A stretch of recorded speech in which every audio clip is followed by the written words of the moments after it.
Hello, and you're listening to Realpolitik Confidential episode 13. I'm your host Crișan, and today it is the 23rd of July 2025. Today's episode is titled The Rising Strain, Japan Between Decline and Destiny. Now we head east to the timeless island of Japan, a land where ancient shrines brush shoulders with neon skylines, where the precision of a tea ceremony meets the pulse of next-gen robotics. This is a nation forged by emperors and earthquakes, reborn from the ashes of war to become a global powerhouse. But beneath the surface of polished steel and silent trains, a quiet storm is building.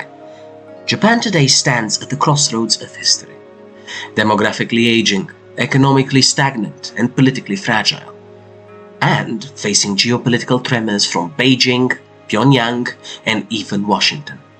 A new right-wing populist wave is rising. A party few had heard of 5 years ago, Sanseitō, is now reshaping political discourse with nationalism, conspiracy, and firebrand rhetoric. It is Japan's first real taste of Trump-style populism. And the question we ask today is, can Japan adapt and endure as it always has, or are we witnessing the beginning of its slow geopolitical eclipse? This is not just about Japan. It's about what happens when post-war consensus collides with 21st century chaos. It's about what happens when a pacifist giant begins to rearm. And it's about the rising strain inside one of the most important but most overlooked democracies in the world.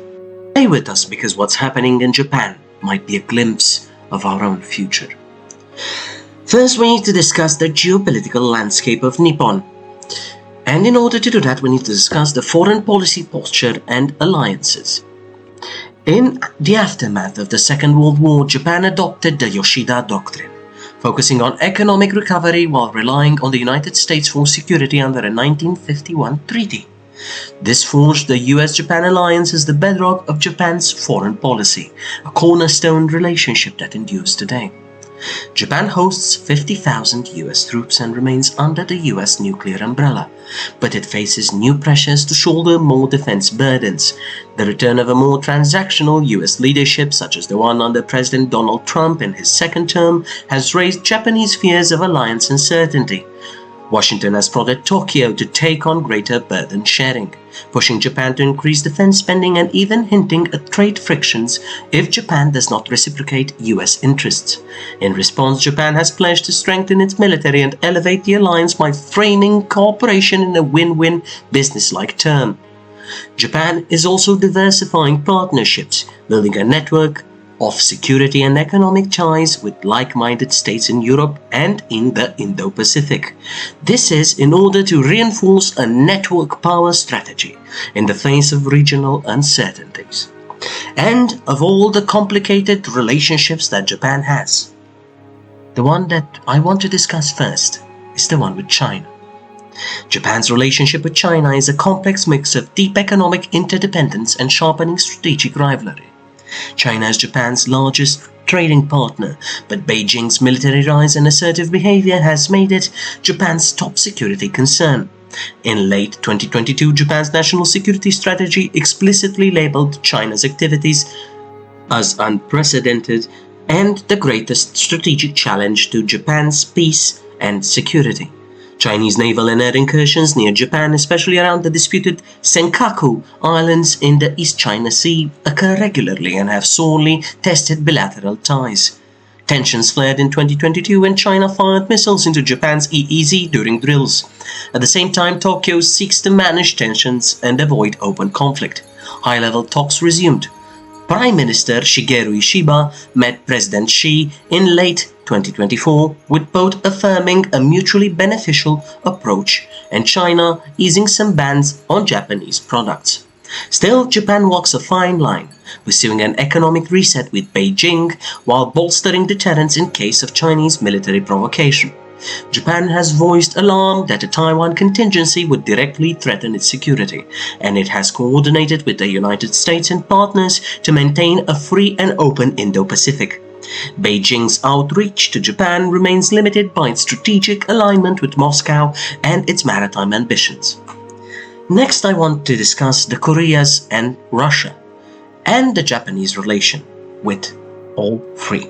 Ties with South Korea have historically been strained by wartime history disputes, but recently saw improvement under President Yoon Suk-yeol. A rapprochement in 2023 included resolving a forced labor compensation issue and resuming security cooperation. However, new instability in Seoul, for example the martial law political crisis of 2024, has stalled momentum. Tokyo hopes to keep improving relations. This is vital for coordinating against North Korean threats, but progress hinges on South Korean domestic politics. North Korea, meanwhile, poses an acute danger with its nuclear and missile programs. Pyongyang tested an unprecedented number of missiles in recent years, even firing one over Nippon in 2022. Japan faces a direct threat from North Korean missiles and sees rising North Korean security threats, necessitating tighter trilateral coordination with the United States and South Korea. Alarming developments such as reports in scenario analysis of North Korea providing military support to Russia's war in Ukraine underscore a risk of an emboldened Pyongyang altering Northeast Asia's security balance. Diplomatically, Japan pushes for North Korea's denuclearization and resolution of the abductions issue.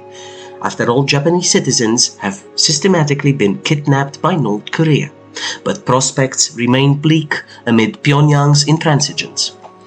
Relations with Russia have deteriorated to their worst point in decades.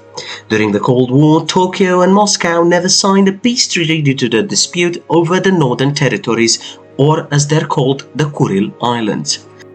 Prime Minister Shinzo Abe, one of the senior statesmen and one of the most remarkable politicians of the 21st century who was so spinelessly cut down during an assassination, was the one who dealt with this issue previously.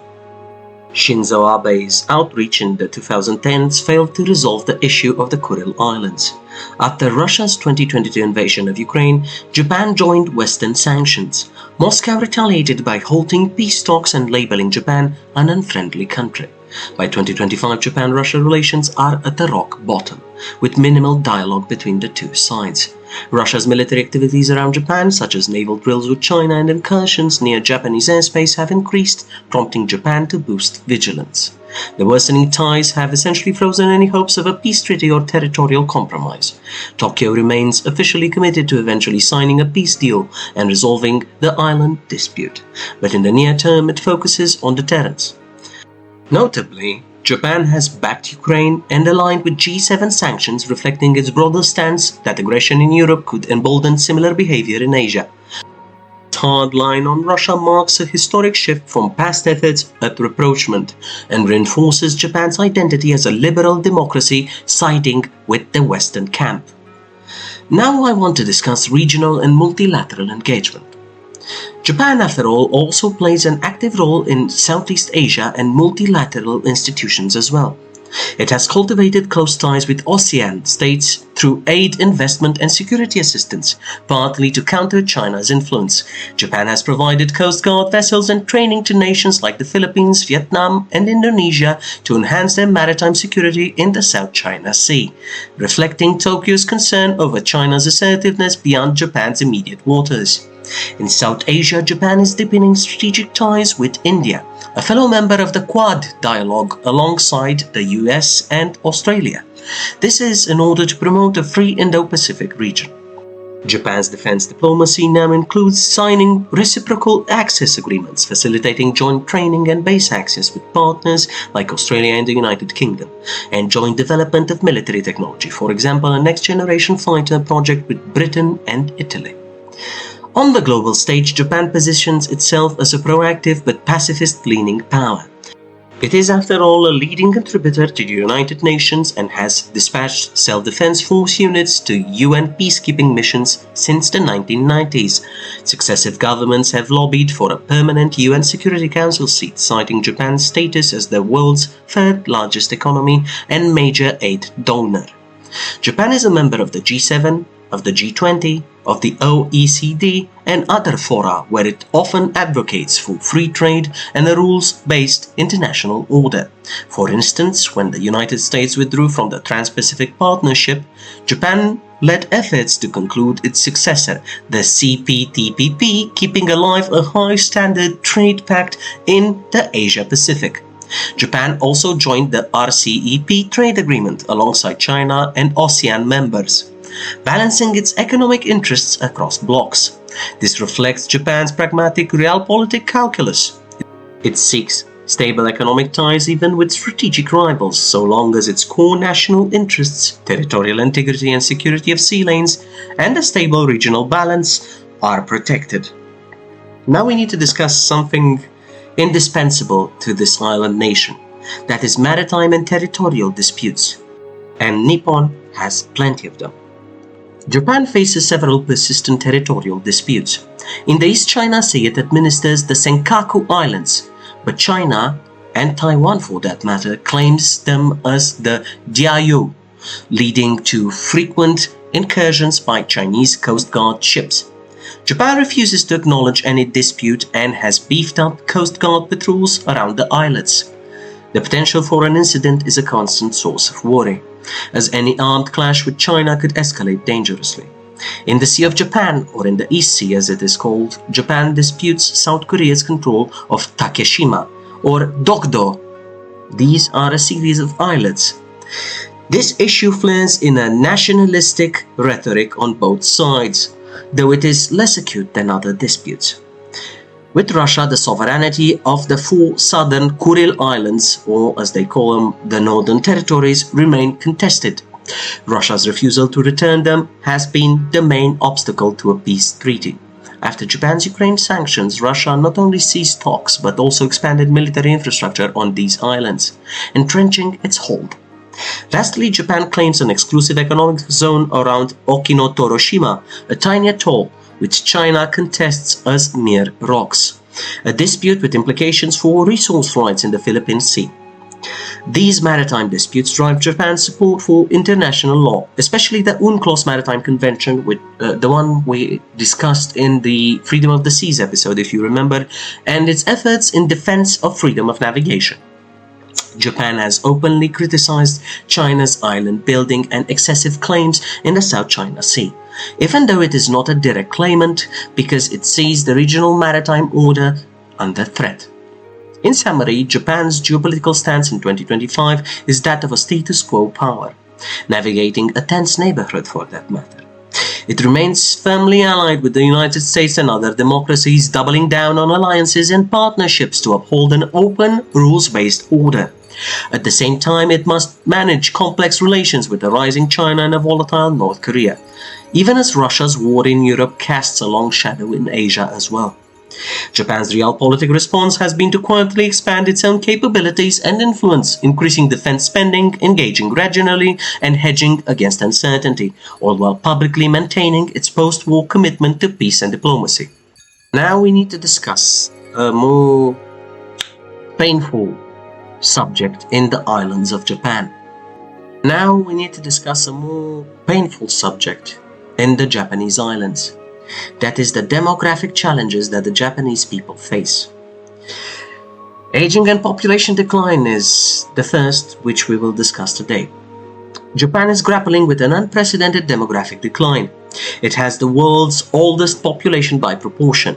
As of 2022, 29.1% of Japanese were aged 65 or above, and projections show seniors will make up about 1/3 of the population by the year 2050. This super-aged society is the result of high longevity combined with chronically low birth rates. Japan's total population peaked at 128 million around 2008 and has been systematically shrinking every year since 2010. By 2023, the population was roughly 125 million and failing. Government estimates based on current trends warn it could tumble to 97 million by 2050 and even around 87 million by 2060. In one stark analysis, demographers noted Japan's population could halve by the end of the century, effectively a slow-motion national decline. These figures underscore why Prime Minister Fumio Kishida declared that Japan's demographics reached a now or never inflection point, calling the birth dearth a threat to the very foundations of their society. A fertility rate analysis on Japan has shown that it's far below the replacement level of 2.1, and it has been so for decades. In 2022, the fertility rate hit a new record low of 1.26 children per woman, even lower than the previous low in 2005. Only 770,747 babies were born in Japan in 2022, the fewest since 1899, when records began. By 2023, the annual births fell further to an estimated 758,000. Just 1.56 million Japanese died that same year. In short, deaths now outnumber births by roughly 2 to 1, a trend that accelerates population loss. Each new generation is smaller than the last, creating a growing shortage of youth. The government statistical bureau highlighted that Japan's population has been declining since 2010, and the annual birth rate per 1,000 people is at the lowest level since at least 1950, only 5 births per 1,000 people in recent years. The situation has been described as a looming demographic cliff, a rapid contraction of the populace with no precedent on this scale for an advanced country. What was the governmental response? Well, alarmed by these trends, Japanese leaders now speak of a national crisis. Kishida has made arresting the slides in births a top priority, vowing unprecedented measures. Despite Japan's huge public debt, his government announced plans to double spending on child-related programs, earmarking about 3.5 trillion yen on the issue. That is $25 billion extra per year for childcare, parental leave and familial benefits. This includes increased cash allowances for families with children, expanded free preschool, and efforts to reduce the cost of education. In 2023, Kishida warned that the 2030s are our last chance to reverse the birth decline before the fertile population falls off, and falls off drastically. The government has also created a new Children and Families Agency to coordinate pro-natal policies, signaling political commitment at the highest level. However, decades of pro-natalist policies have so far had limited effect. Since the 1990s, Japan has tried various incentives, baby bonuses, subsidized daycare, campaigns encouraging fathers to help with childcare.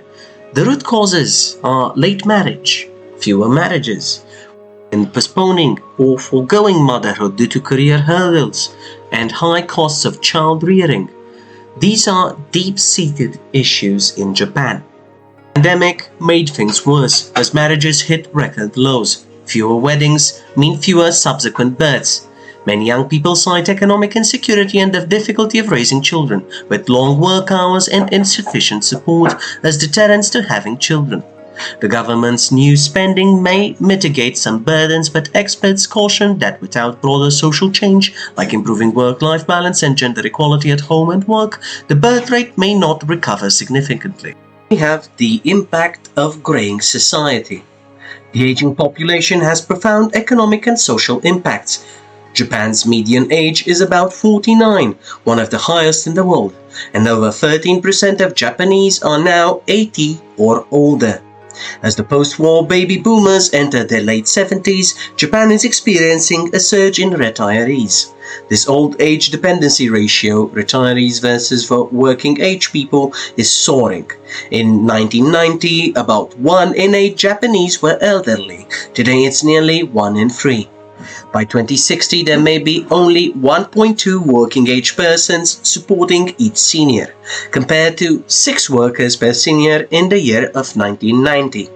This stresses the pension fund and healthcare system as well. Public spending on pensions, elder care and health services have ballooned, while the tax base shrinks. The situation is so severe that an International Monetary Fund study referred to the challenge of financing social security in a shrinking aging society as a thorny task, noting Japan's entire baby boom cohort will be 75 plus by 2025. The state pension fund and elderly medical insurance face sustainability issues unless a retirement, age rise or benefits are cut. Already public debt has piled up from decades of social spending, at about 260% of Japan's GDP. Japan's debt ratio is by far the highest among all major economies. Servicing this debt will become harder as interest rates creep up and more bonds need to be absorbed domestically in a society with fewer savers. Meanwhile, the labor force decline is a drag on growth. Japan's working age population, the 15 to 64 category, has peaked in the 1990s and has since plummeted from 70% of the total population to only 59% by 2019. Every year, hundreds of thousands of productive age people exit the workforce, retiring or simply aging out, and far fewer youth replace them. If nothing changes, there will be simply not enough workers to sustain Japan's economy at its current size. A linear view might predict a dire outcome, but Japan has mitigated the labor crunch so far through increasing women's workforce participation and delaying retirement.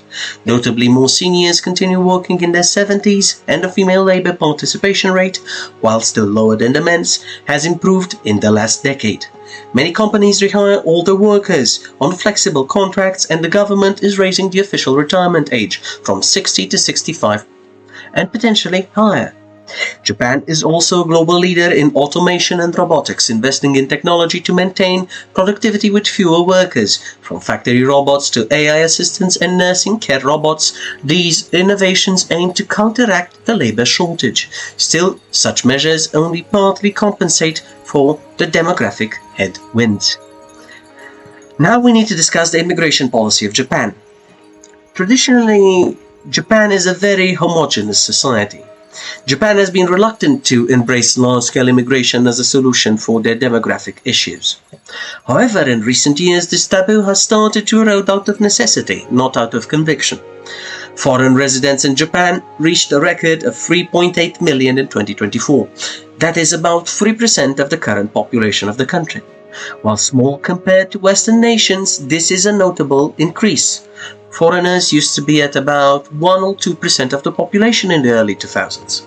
The number of foreign workers has quadrupled from about 0.5 million in 2008 to 2.3 million in 2024, filling critical gaps in sectors like elder care, construction and agriculture. Japan has opened a new visa pathway. In 2019, it created a specified skilled worker program to accept potentially hundreds of thousands of semi-skilled workers in industries facing labor shortages. Starting in 2024, the government expects to admit around 120,000 new foreign workers. This is over a 5-year period under the scheme. Japan also plans to scrap the much-criticized technical inter-training program, long accused of exploiting cheap labor, and replace it with a smoother path for migrant workers to gain status. Public attitudes are slowly shifting. A 2024 survey showed 62% of Japanese support granting more visas to skilled foreign workers. Even so, immigration in Japan remains tightly controlled and politically sensitive. The prevailing approach is to import labor, not people. This is to accept foreign workers mostly on temporary or limited term visas rather than offer a broad path to citizenship. Right-wing groups like the Sanseitō party stoke fears that foreigners threaten Japanese cultural cohesion and public safety. Even though foreigners still account for only a tiny fraction of crime or welfare usage, about 3% in both cases, roughly equal to their share of population. As a result, Japan's immigration policy has been described as paradoxical, opening the back door to foreign labor while keeping the front door only slightly ajar. Still, it's noteworthy that naturalization of foreigners, though a cumbersome process, and mixed marriages have increased, and second-generation ethnic communities such as Chinese, Korean, Filipino and Vietnamese communities are slowly growing inside the country. Japan's leaders carefully avoid framing immigration as a demographic fix, but quietly the country is becoming more multicultural than it was in the past, a significant development for a nation that has long prized ethnic homogeneity. Then we have the urban-rural imbalances. Japan's population decline is not uniform after all. Rural areas have been hit far harder than the big cities. Young people continue to flock to metropolitan regions, be it Tokyo, Osaka or Nagoya, for education and jobs alike, leaving behind rapidly graying villages and towns. Many rural communities face extinction as birth rates there are especially low and youth out migration is high. In some villages, schools or even hospitals shut for lack of children. Abandoned homes, or akiya as they're called in Japanese, dot the countryside. By contrast, Greater Tokyo still had a growing, more stable population until recently. Tokyo only saw a tiny dip during the pandemic. This imbalance has policy implications as well. Politically, rural areas enjoy outsized representation due to malapportionment. A rural vote for parliament can weigh up to 3 times the vote of an urban denizen. This has benefited the ruling LDP, whose traditional strongholds are in rural areas. Conversely, this also means urban voters are underrepresented, raising questions of fairness that Japan's courts have occasionally termed in a state of unconstitutionality.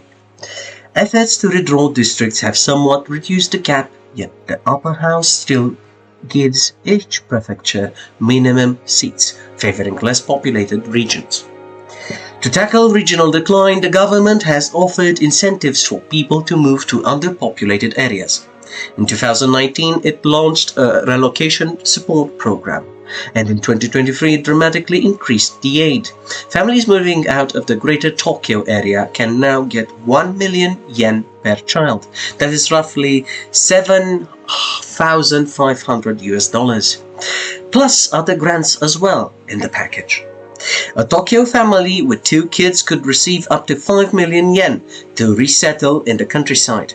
Over 1,300 municipalities, that is 80% of the total, participate, touting perks like affordable housing, childcare availability, and even matchmaking events.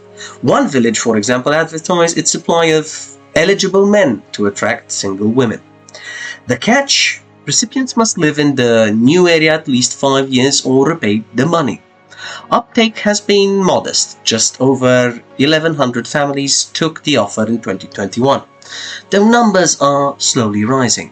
The government hopes to resettle 10,000 people by the year of 2027 under this scheme. While this alone won't reverse urbanization, it indicates how desperate officials are to breathe life into declining towns. Additionally, infrastructure and digital connectivity projects are aimed at revitalizing local economies, for example promoting telework from rural locales. Some regions have had mild success attracting retirees or niche industries, such as tech startups in Fukuoka or anime tourism in remote areas. But the overall trend of rural depopulation remains a major challenge. The socio-economic consequences need to be addressed. The demographic crisis touches every aspect of Japanese life. Culturally, the prospect of a shrinking nation has stirred anxiety but also resignation. Interestingly, polls have shown many Japanese feel comfortable and modern with current population size. And there isn't widespread panic among the public. This complacency can be attributed to the gradual nature of decline and Japan's continued high living standards. However, beneath the surface, issues are mounting. A smaller domestic market dampens economic dynamism and innovation. Towns compete to attract dwindling pools of university students and workers. The housing market is bifurcated. Urban housing remains expensive, while in rural areas you can get old houses for free.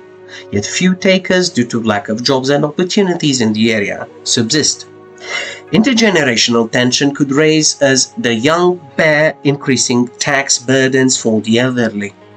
Already economists note a significant wealth gap between generations, with older cohorts in Japan holding substantially more assets on average than younger cohorts.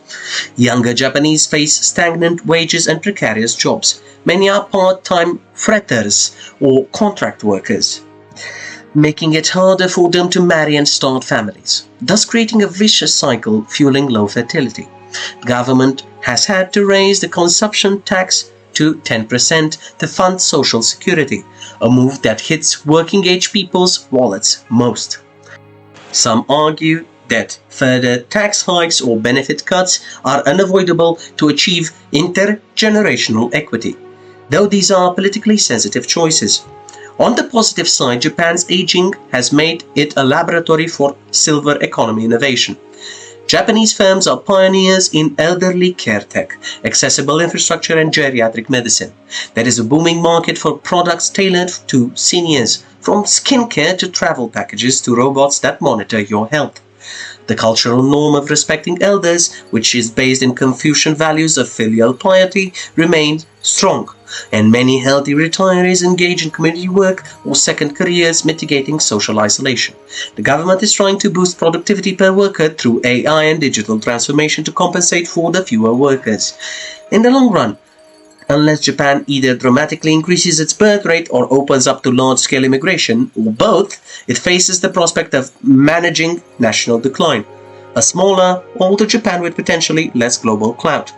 Policymakers often cite the 19th century France's demographic stagnation or contemporary Italy as a cautionary tale, but Japan's situation is arguably more acute than any of those, given the speed and scale of the aging. As one candid commentator put it, without bold action, Japan might fade away quietly. Its demographic weight and economic rank steadily eroding. Avoiding that fate has become a unifying imperative in Japanese policy circles. Then we have social trends and issues inside of Japan. As we said, there is also the issue of generational dynamics at play. Japan's society is marked by a generation gap in both economic outlook and social values. The older generation, the baby boomers born in 1947 to 1949, and the subsequent cohorts who drove the economic miracle, largely enjoyed lifetime employment, rising incomes, and are now cushioned by pensions and savings. In contrast, many younger Japanese, especially those who came of age after the 1990s, or the lost decade as it's known, have never experienced robust economic growth. Youth unemployment is low thanks to Japan's shrinking youth population, but underemployment and job insecurity are common. A significant number of people in their 20s and 30s work on temporary or contract terms with lower pay and benefits. This class of worker, dubbed the fretter or irregular worker phenomenon, has been known to contribute to a sense of frustration and disillusionment among the young. Real wages in Japan have fallen 11% since 1995, meaning today's younger workers often earn less in real terms than their parents did at the same age. Coupled with high costs of living, especially in the cities, and the burden of supporting an aging population, younger Japanese sometimes feel they are inheriting a raw deal. This manifests in apathy, low youth voter turnout, for example, but also in flashes of political change. For example, many disaffected first-time voters have been drawn to a new populist movement like Sanseitō, which promises to shake up the status quo. Culturally, younger Japanese tend to be more liberal on issues like gender roles and diversity compared to older, far more conservative cohorts. But change is slow.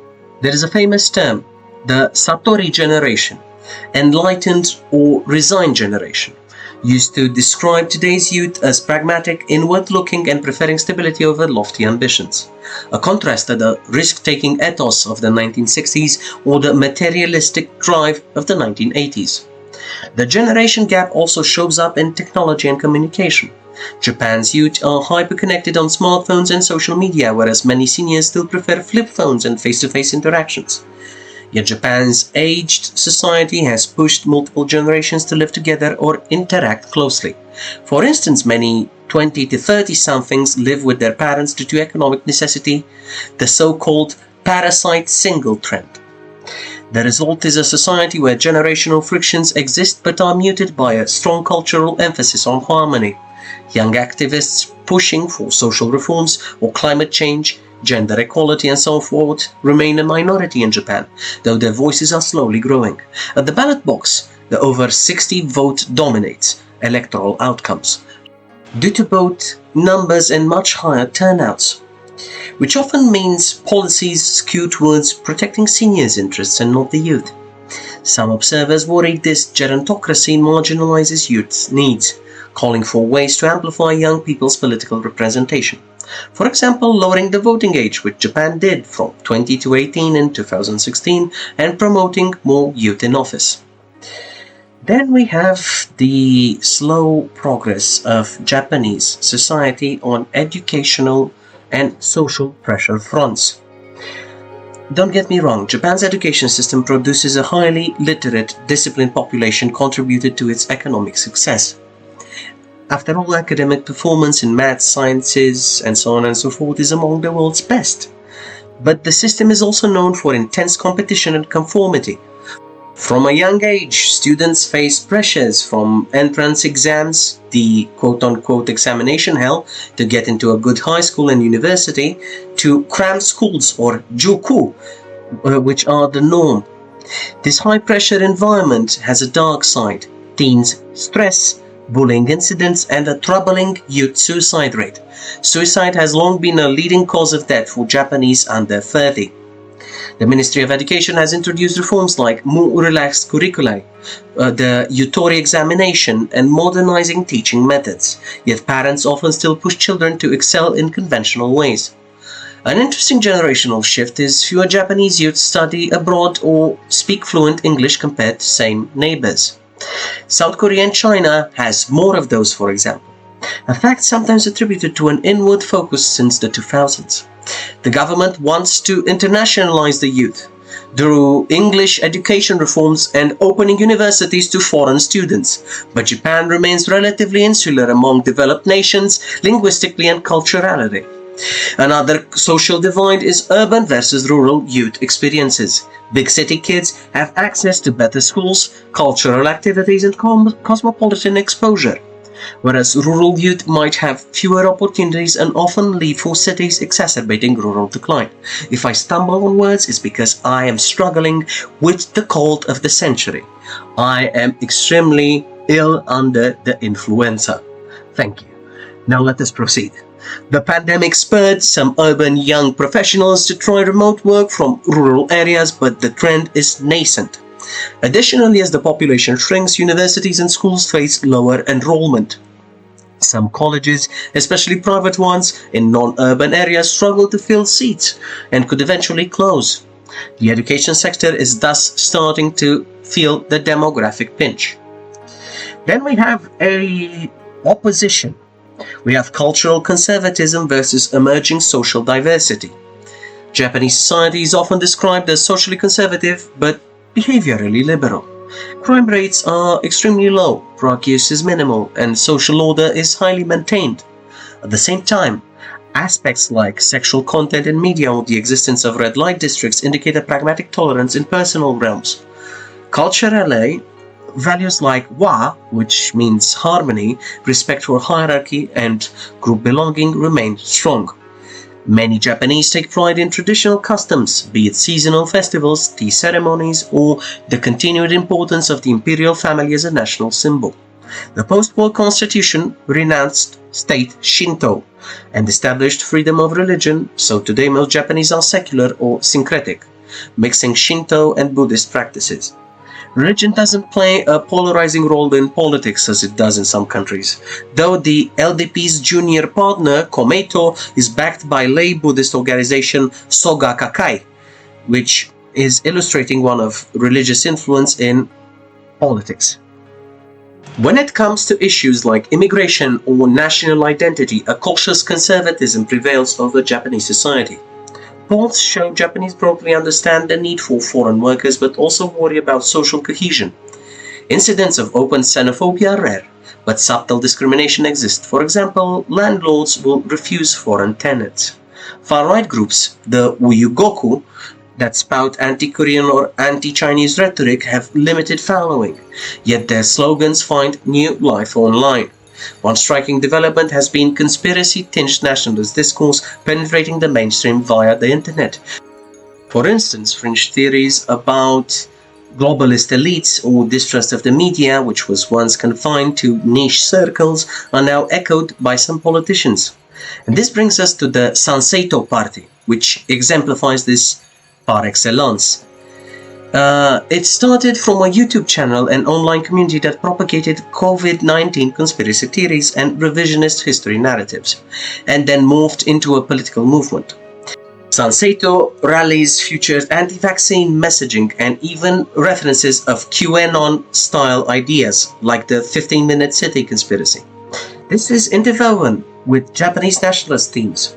Their manifesto calling for protecting Japan's unique culture and opposing foreign influence struck a chord with people's uneasy about rapid social changes. At the same time, there are signs of social liberalization among the public, especially the young. Attitudes towards LGBTQ individuals have improved markedly in the last decade. A majority of Japanese now support same-sex marriage in polls, even though the government has not legalized it yet. More women chose to stay single or marry later, challenging the notion that one must follow the traditional life script. A small but growing number of men are opting for paternity leave, helped by government encouragement, as Japan actually has one of the world's most generous paternity leave laws on paper, though uptake remains low. Volunteerism and civil society are also on the rise. For example, after the 2011 earthquake and tsunami, thousands of young people joined the recovery volunteer projects, sparking what some call the social revolution in the volunteer culture. This indicates, under the surface conservatism, Japan's society is slowly adapting, and citizens are finding new ways to contribute outside governmental structures. Then we have the social discontent and the new movements inside Japan. What we need to understand is that for much of the post-war period, Japan was characterized by social cohesion and a strong middle class. Overt social unrest was rare. The last major protests were the 1960 Anpo protest against the US Security Treaty and student movements in the late 1960s. In recent years, social discontent has been more subdued or channeled in new ways. Economic stagnation gave rise to the term like rasugene, or lost generation, for those who started careers in the 1990s and never found secure footing. Many in this cohort are now in their 40s, some unmarried and facing precarious retirements, which is a ticking social time bomb. Younger people seeing this sometimes disengage from the traditional avenues, for example stable corporate careers, which were a traditional Japanese way to go, and they pursue gig work or creative fields, but this can be precarious too. There's also a phenomenon of hikikomori, an extreme social withdrawal, affecting an estimated 1 million Japanese, mainly young or middle-aged men, who retreat to their homes and disengage from society for months or years. This is a byproduct of social pressures and limited avenues for those who don't fit the competitive schoolwork system. Politically, dissatisfaction with the establishment has spilled into the rise of unconventional parties. The 2025 upper house election was a wake-up call. The long-ruling LDP Komeito coalition lost its majority. This is a historic setback, as voters vented over economic pain. Two beneficiaries were the populist Sanseitō on the right and the reformist Democratic Party of the People, or the DPP, in the center. These parties drew support from people who felt ignored by conventional parties. Sanseitō in particular tapped into a vein of xenophobia and frustration. It argued the rising numbers of foreign workers are taking jobs and causing crime, claims not necessarily supported by data but effectively spread on social media. Such rhetoric that was once taboo to say openly is now out of the box, according to experts, and has found an audience among some young men via online forums. It's notable that Sanseitō's Secretary General Sohei Kamiya built a following of nearly 500,000 YouTube subscribers. Oh boy, do I wish. Far surpassing established parties' online reach. I wish that number of subscribers. I don't wish a far-right party, for the record. By offering fiery speeches and anti-establishment narratives, must be the cult. This reflects a broader trend. Younger Japanese, though not protesting in the streets, are exploring alternative voices on digital platforms. Whether it be nationalist, anti-globalist, ones like Sanseitō, or more progressive ones like environmental activists and feminist commentators on Twitter. The mainstream media, still dominated by middle-aged male perspectives, sometimes lags in capturing these shifts. Social discontent also surfaces in quality of life issues. The cost of living has spiked recently due to inflation. new experiences for many Japanese after decades of stable prices. In 2022 and 2023, global inflation and a weak yen drove up food and energy prices. For instance, rice price nearly doubled in a year. Stagnant wages meant households felt real pain, eroding the once typical feeling of a comfortable lifestyle. This contributed to pessimism about the future. Those on the lower incomes were the hardest hit, which helped fuel the appeal of populist promises like Sanseitō's pledge of a generous child allowance and tax cuts, or DPP's call to raise take-home pay. For now, Japan has not seen the kind of mass protests over living costs that some countries have, but public patience might wear thin if conditions don't improve. The government's challenge is to show that it can revive the economy and address inequities. Otherwise, more voters may turn to anti-establishment options, reshaping Japan's traditionally consensus-driven politics. In summary, Japanese society today is one of contrasts, highly stable and orderly on the surface, yet quietly undergoing transformation and strain beneath. An aging, declining population is changing familiar structures. For example, a rise in elderly single-person households and elder care by family members or institutions. Long-standing social contracts like company loyalty in exchange for job security are fraying. And while overt conflict is muted, new undercurrents of discontent and identity politics are emerging. The Realpolitik view is that social cohesion has been a pillar of Japan's national strength. Maintaining it in the face of a demographic and economic pressure is crucial. Policymakers will need to navigate these societal shifts carefully, keeping harmony and order, but also integrating new norms and giving voice to those who feel left behind. Now let us discuss the economic trajectory and challenges of Japan. If we want to address the Japanese economy, first we need to discuss the post-war economic miracle. Japan's economic rise from the ashes of the Second World War was nothing short of extraordinary, hence the term Japanese economic miracle. Between the 1950s and the early 1970s, Japan's GDP grew at an average annual rate of about 9 to 10%, one of the fastest sustained growth rates ever recorded on planet Earth. In the 1955 to 1960 period, growth averaged at a 9.1%, then nearly 10% in the rest of the 1960s, and even exceeded 12% in the late 1960s. This rapid industrialization was fueled by factors such as technological catch-up, high investment, and saving rates. An educated workforce also helped, and strategic state guidance, meaty industrial policy. By the 1968 period, Japan had become the world's second largest economy, overtaking West Germany. Iconic firms like Toyota, Sony, and Honda became global leaders, synonymous with quality and efficiency. The period saw Japan transform from a war-torn, resource-poor nation to a manufacturing powerhouse, producing steel, then ships, then automobiles, and electronics that dominated world markets to this day. Infrastructure was built at a frenetic pace. The first Shinkansen bullet train opened in 1964, showcasing Japan's technological prowess. The income doubling plan of Prime Minister Ikeda in the 1960s epitomized the era's ambitions and largely delivered on its promise of broad prosperity. By the 1970s, Japan had a large middle class, minimal unemployment, and world-beating productivity growth. Two external shocks, the 1973 oil crisis and a second oil shock in 1979, slowed growth to some extent. But Japan adapted by shifting towards energy-efficient industries and higher-value products. Through the 1970s and 1980s, growth moderated to some like 4 to 5% annually, still robust for a mature economy. Japan accumulated huge trade surpluses, especially with the United States, leading to trade tensions.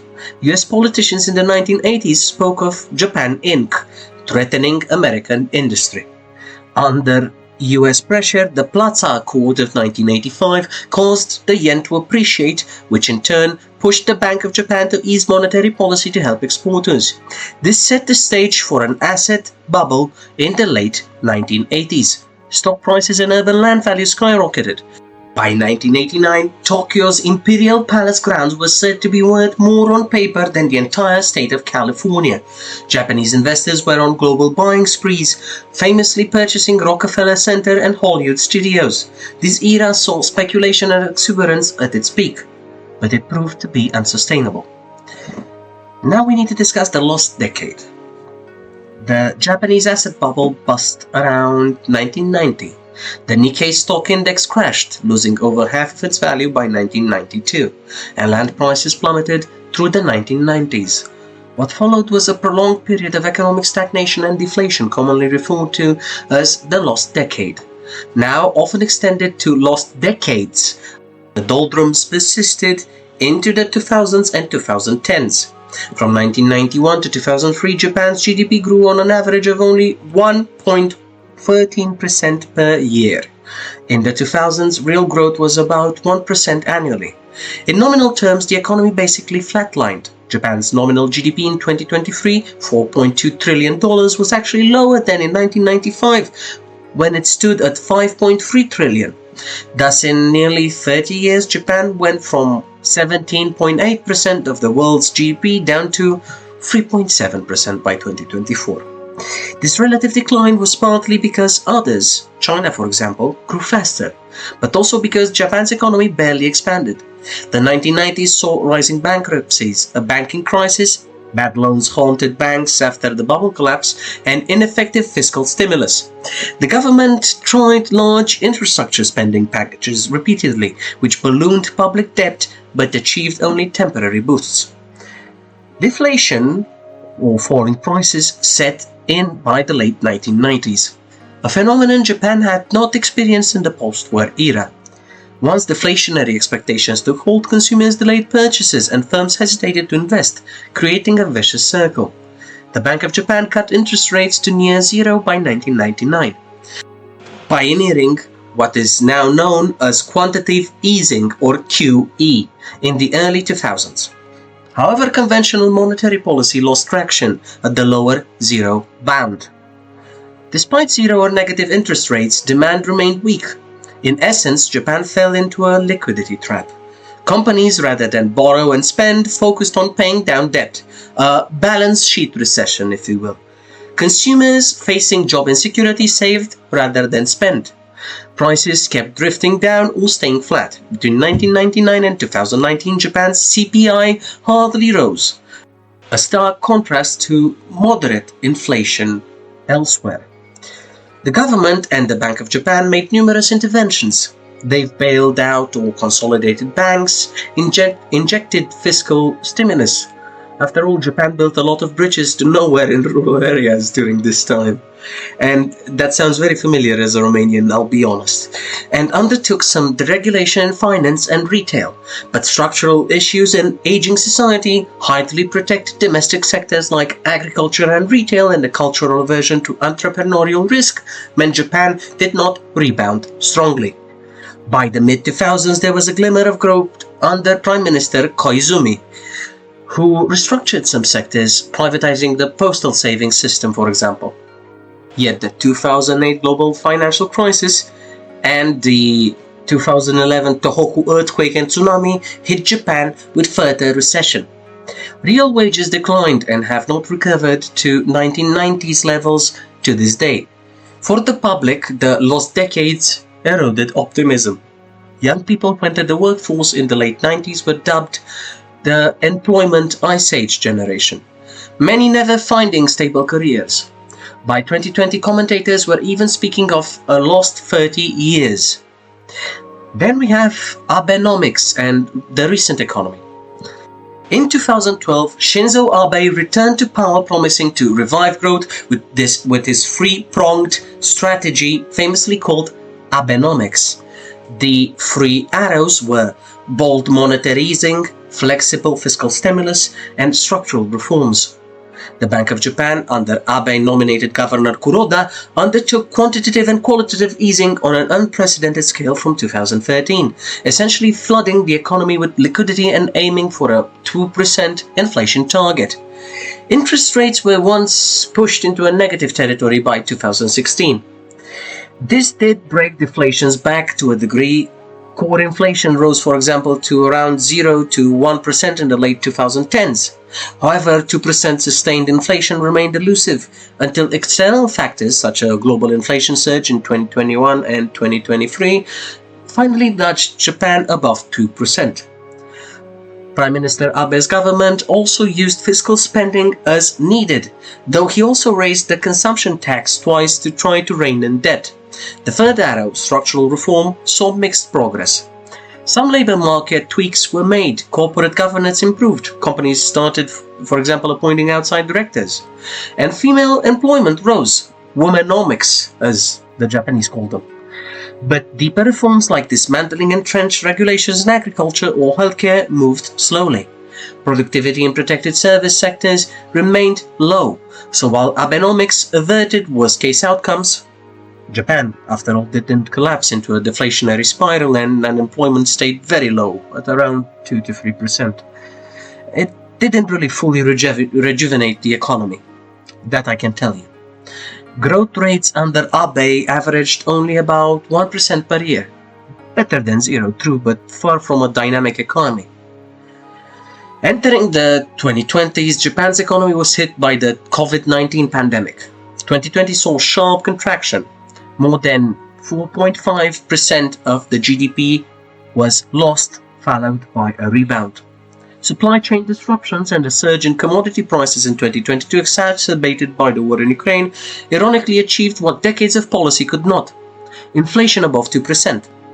In 2022, however, Japan faced the flip side, a dramatic yen depreciation as the US Federal Reserve hiked rates while the Bank of Japan kept theirs at rock bottom. The yen hit a 37-year low, 160 yen per $1 in 2024, making imports costly but benefiting exporters. The weak yen caused Japan's nominal GDP in dollar terms to slide, even letting Germany, with a much smaller population, temporarily overtake Japan as the world's third largest economy in nominal USD. Japan remains the third largest if measured by GDP in yen or in PPP, which is purchasing power parity. But this highlighted Japan's relative economic stagnation. As Reuters dryly wrote, Japan's eye-watering debt and the Bank of Japan shifting stance are now key concerns as interest rates rise. In April 2023, for the first time in decades, real wages in Japan were squeezed by inflation, something older Japanese remember from the 1970s but younger ones had never truly experienced. Consumer confidence dipped as households saw grocery prices jump. The government responded with subsidies for fuel, for wheat, and so on and so forth, and a one-off cash handout to low-income families to ease the cost of living squeeze. What are the current strengths of Japan? Well, despite its challenges, Japan's economy remains formidable in strength. It is still a high-tech manufacturing giant, leading in sectors like automotive. For example, Toyota has often been the world's top car maker, without a doubt. Machinery is also strong. Industrial robotics is also strong, accounting for over half of global robot production in the world. Electronic components, though not as dominant as they were in the 1980s, and high-quality materials. Japan is a critical supplier of semiconductors, materials, and carbon fiber. Japanese firms excel at process innovation and precision manufacturing. For example, the global supply of advanced semiconductor equipment relies heavily on Japanese companies. Japan is also a major creditor nation. Years of trade surpluses made it the world's largest net external creditor. Japanese investors hold trillions in foreign assets, from US treasuries to infrastructure abroad. This net creditor status provides a buffer even with huge public debt. Japan finances it mostly internally and earns income from overseas investment. Japan also has a highly educated society. We need to take that into account to understand the success of this nation. Despite all its challenges, which were not few in number, as I have told you during this video. Social stability also creates a safe and predictable business environment. Infrastructure is top-notch, efficient transport, reliable energy grids, and so on and so forth. This all supports productivity. Innovation continues, albeit more incrementally. Japan leads in automation and AI applications for an aging society, from self-driving wheelchairs to AI diagnosis tools. The country has set ambitious targets in areas like hydrogen energy and is investing in chips again. With government backing, TSMC of Taiwan is opening a semiconductor fab in Japan. The workforce, while shrinking, is highly skilled and has a strong work ethic. Unemployment remains extremely low, less than 2.6%, indicating essentially full employment, a strength, though it also points to labor scarcity. Japanese companies have a reputation for resilience and long-term planning. Many accumulated large cash reserves during deflation, which they are now being encouraged to deploy for wage increases and capex. Moreover, Japan's corporate governance reforms have made firms somewhat more shareholder-friendly and efficient in capital use than before. Now let's talk about the key vulnerabilities. The foremost vulnerability is demographics. As detailed earlier, it underlies many other economic problems: labor shortage, fiscal strains, and reduced domestic markets. Next is debt overhang. At about 160% of GDP, Japan's gross public debt is the highest in the world. So far, this hasn't caused a crisis because Japan's debt is mostly held domestically at very low interest rates.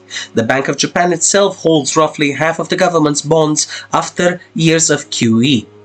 But as the BOJ contemplates normalizing policy, and if interest rates rise even modestly, the interest payments on debt could swamp the budget. The Ministry of Finance was that Japan's finances are on a precarious path without fiscal consolidation. Yet rising taxes or cutting spending is politically fraught in a no-growth, aging context. This is a long-term ticking time bomb. A fiscal crisis is unlikely to come imminently, but fiscal flexibility to respond to future shocks is advisable. Think about it. If a global recession hits, the flexibility of the economy would be limited by the already huge debt. Another vulnerability is productivity and innovation stagnation in certain sectors. Japan fell behind in the digital revolution, for instance. Japanese consumer electronic giants that once dominated, Sony, Panasonic, and so on and so forth, lost ground to Korean, Chinese, and American competitors in areas like smartphones, software, and internet services. Japan notably missed the boat on the IT and software boom of the 2000s. Its economy remained relatively low-tech in services. Many offices still rely on fax machines and personal seals hanko, something the government has largely tried to change. Startup culture is not as vibrant as in Silicon Valley or even in China. Access to venture capital in Japan is still improving, but quite limitedly. Consequently, Japan's economy can feel locked in the 1990s paradigm, relying on hardware manufacturing and automobile exports, industries now facing disruption. For example, we have the shift to electric vehicles and software-centric cars, which challenge Japan's automaker traditional strengths in engines and hardware. If Japan doesn't innovate in new domains like green tech, digital services, biotech, and so on and so forth, it risks losing competitiveness.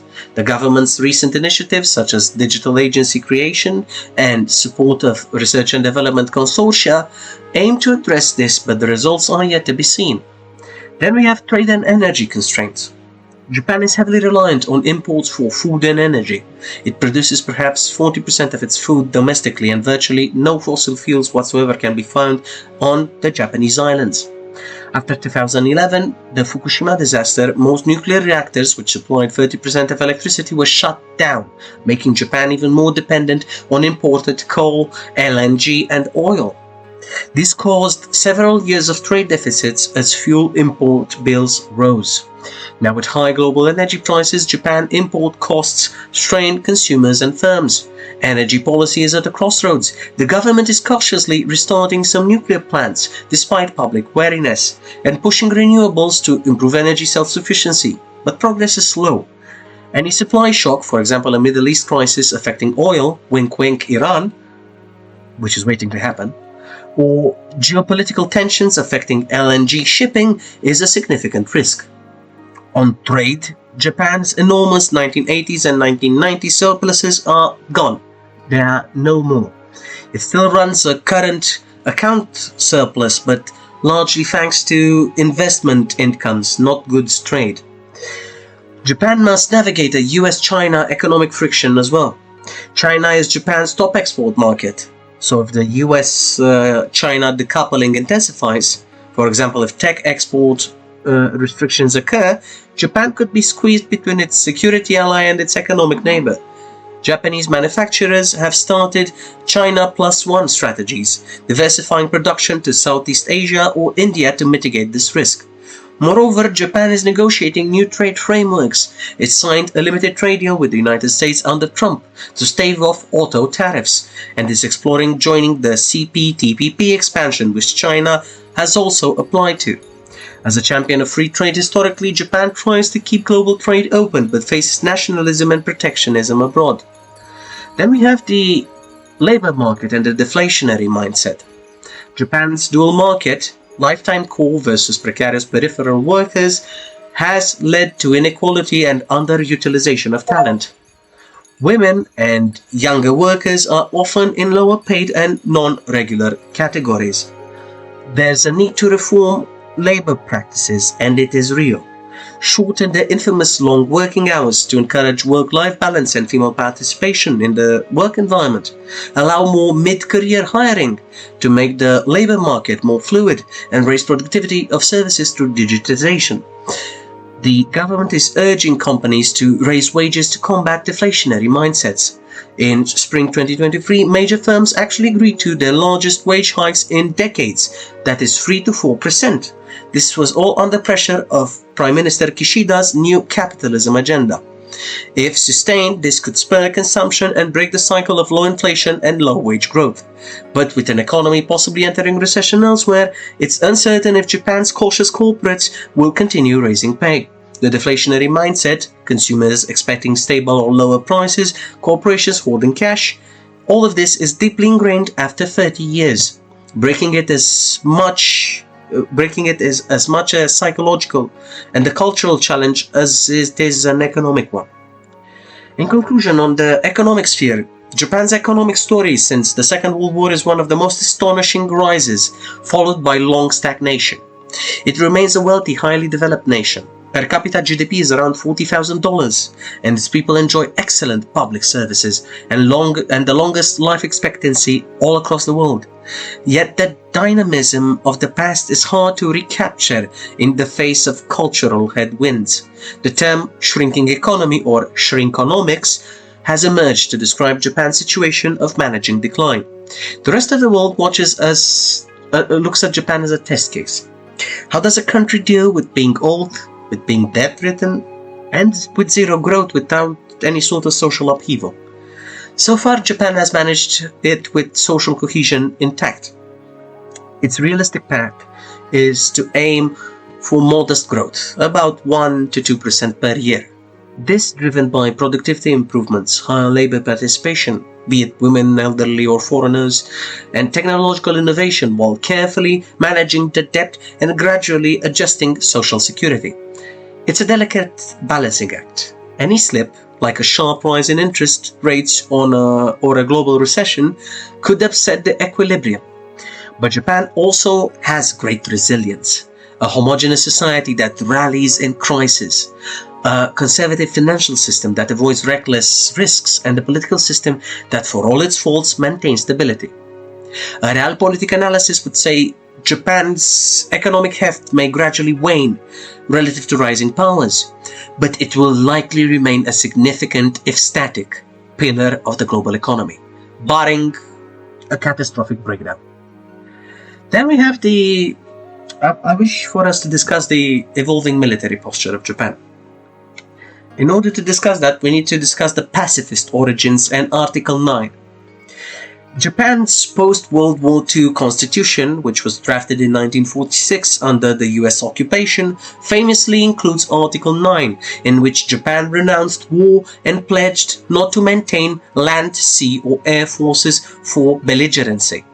For decades, this pacifist clause strictly limited Japan's defense policy, though creative interpretation allowed Japan to establish the Self-Defense Forces, or the SDF, in 1954, I do apologize, arguing they were defensive and therefore constitutional. The SDF, comprising an army, navy and an air force, though never officially called as such, was kept on a tight leash. Strictly no power projection capability and no nuclear weapons. Japan adheres to the three non-nuclear principles of not possessing, nor producing, nor permitting nuclear arms on its territory. And for a long time, even peacekeeping abroad was off limits for the Japanese self-defense force. The US-Japan Security Treaty filled the gap. Japan outsourced offensive defense needs to the United States. The US-Japan Security Treaty is to this day the core of the Yoshida Doctrine, focusing domestically on economic growth while the United States took care of the defense needs of Nippon. As a result, Japan consistently spent only around 1% of GDP on defense, enough to build a capable but not lavish SDF. During the Cold War, the SDF's primary mission was defending against the Soviet threat to Japan's north and guarding sea lanes, under US nuclear and naval protection, mind you. Then we have the gradual expansion of roles which occurred in the 1990s. Starting in the 1990s, Japan inched towards a larger security role. The 1991 Gulf War was a turning point for them. Japan's checkbook contribution, it gave $30 billion but sent no personnel to that war, was criticized internationally, spurring it to pass a 1992 law allowing SDF deployments in UN peacekeeping operations, or PKO. Throughout the 90s and 2000s, Japan dispatched SDF units to Cambodia, the Golan Heights, East Timor, and elsewhere on non-combat missions. After 9/11, Japan sent ships to the Indian Ocean to refuel Allied vessels in the Afghanistan campaign and an engineering battalion to Iraq for reconstruction. These were historic firsts for Japan's post-war military, though they operated under tight rules. For example, the Iraq mission was in a non-combat zone and ended up being guarded by others. Each step required special laws and was domestically contentious, but gradually normalized the idea of SDF overseas contributions. A major defense evolution came under Prime Minister Abe. In 2014, his government reinterpreted the constitution to allow collective self-defense, meaning Japan can aid an ally under attack, even if Japan itself isn't attacked, but only in situations threatening Japan's survival. This was a sea change in policy. In 2015, the Diet passed comprehensive security legislation, codifying these changes, despite large street protests by pacifist groups. The new laws permit the SDF to defend US ships or shoot down missiles headed for the United States, and to participate more actively in international security, for example, in the protection of Allied forces. Japan also established the National Security Council and adopted its first national security strategy in 2013, signaling a more strategic defense planning approach. We have also the recent reforms and the build-up. By the mid-2020s, Japan is undergoing its most significant military expansion in decades. In late 2022, citing threats from China, North Korea and Russia's Ukraine invasion, Tokyo updated its strategic documents to call for a fundamental reinforcement of defense capabilities. Notably, it decided to boost defense spending to 2% of GDP by 2027, effectively doubling the annual defense budget. This ends the informal 1% cap that held for over 40 years. For FY 2025, that is the fiscal year of 2025 for those who don't engage in financial acronyms, which is most of you. Japan is already spending about 1.8% of GDP on defense and related areas, on track towards the goal. The expansion will make Japan one of the world's top military spenders, projected to rank third or fourth globally in total dollars. With these funds, Japan plans to acquire counter-strike capabilities, that is, long-range missiles that can hit targets like missile launch sites in an adversary's territory. Specifically, Japan is buying US-made Tomahawk cruise missiles and developing its own extended-range missiles. This is a remarkable shift. Essentially, Japan is preparing for the possibility of striking enemy bases in self-defense if under imminent attack, something previously off-limits and thought unthinkable under Article 9. The new national security strategy minced no words in describing the regional situation. It called China the greatest strategic challenge of Japan and North Korea an imminent threat, while also noting Russia's aggressive behavior. To address these, Japan is modernizing its forces. Japan is improving missile defense, but recognizing that alone is not enough against saturation missile attacks. It's also investing in cyber defense and space capabilities as new domains of warfare. In 2023, Japan set up a permanent joint headquarters for the SDF to better integrate its ground joint command for operational control, a unique gap among advanced militaries. The SDF is acquiring advanced fighter jets, co-developing the FX stealth fighter with the United Kingdom and Italy.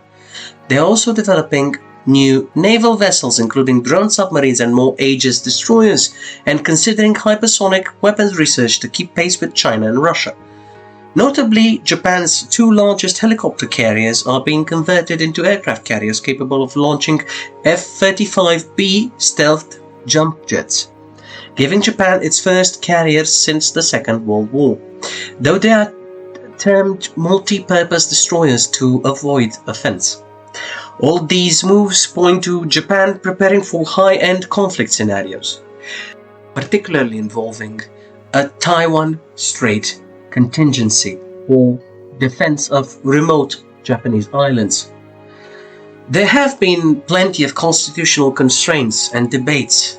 Article 9 still formally remains unchanged. Amending it requires 2/3 of parliament and a majority in a public referendum, a high bar that hasn't been met, though Abe's LDP toyed with the idea of a simple clarification amendment to explicitly legalize the SDF in the constitution. Public opinion is divided though. Many Japanese are proud of the pacifist clause and wary of amendment, but others, especially the conservative ones, feel Japan should be a normal nation with a normal military.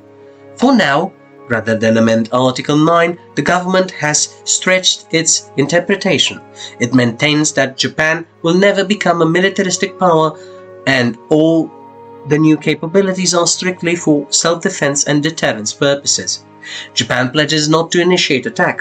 For example, the counter-strike missiles would only be used if an enemy launches or is clearly about to launch an attack on Japanese soil. Such nuance is important domestically to sustain support. But critics like the pacifist Komeito party and opposition worry these steps erode Article 9 in practice. Some regional neighbors, South Korea, China and North Korea, express concern or cynicism about Japan's moves, given historical memory. For instance, Chinese officials accuse Japan of abandoning its pacifism and use it as propaganda to justify China's own military expansion, capitalizing on national trauma like the rape of Nanjing. North Korea and missile defense is also an issue. North Korea's development of nuclear-tipped ballistic missiles that can reach all of Japan has been a major catalyst for Japan's military changes. Japan has a layered missile defense system. They have Aegis destroyers with SM-3 interceptors for upper atmosphere intercepts and PAC-3 batteries for terminal phase intercepts. However, North Korea's missiles have grown more advanced and numerous, with some even flying over Japan into the Pacific. In response, Japan is augmenting these defenses and considering assets like surveillance, satellites, and potentially participation in US-led regional missile defense networks. The fear of saturation attacks by states such as North Korea, which could launch dozens at once, is part of what led to the counter-strike concept. Hit launch sites before the missiles can even be fired. Additionally, North Korea's unpredictability, for example, the abduction of Japanese citizens in the past and constant military provocations, keep Japan on high alert. Civil defense drills for missile warnings have been held in Japanese towns. An eerie revival of air raid drills, albeit for a missile age. Now let us discuss the core of Japanese defense, the US-Japan alliance and regional deterrence as a whole. The US alliance remains the cornerstone of Japan's defense. The alliance has only grown closer in recent years given shared concerns about China and North Korea. The two allies updated joint planning to include new scenarios like cooperation in the Taiwan Strait crisis. The US has encouraged Japan's defense build-up. American officials welcome Japan taking on a more active role, taking more of the burden, if you will, noting that Japan acquiring strike capabilities bolsters defense against common adversaries. In return, Japan relies on US forces such as the Marines in Okinawa, the 7th Fleet, which is based in Yokosuka, and so on and so forth, to project power and provide extended deterrence, including the nuclear umbrella. There have been periodic tensions. For example, President Donald Trump complained the security treaty was one-sided and pressured Japan to pay more. Japan did increase host nation support funding for US forces and tried to stay in Trump's good graces. Prime Minister Abe, the former Prime Minister, that is, famously cultivated the friendship with Trump. Under Trump's current term, in 2025, Japanese officials are mindful of his transactional style. As an RSIS analysis noted, Tokyo knows Trump, and Tokyo knows that Trump functions like a businessman. So Prime Minister Ishiba aims to frame alliance matters in a win-win cost-benefit term. The alliance also broadened beyond the sphere of the military. Regionally, Japan is working more with partners besides the United States. The Quad, that is Japan, US, India and Australia, has gained prominence as a grouping countering China's assertiveness. Japan conducts naval exercises with Australia and has a reciprocal access agreement with Canberra, which was signed in 2022. This was signed in order to facilitate joint training and logistics. With India, Japan's Navy regularly exercises the so-called Malabar drill and shares an interest in keeping the Indo-Pacific free from domination by any one power.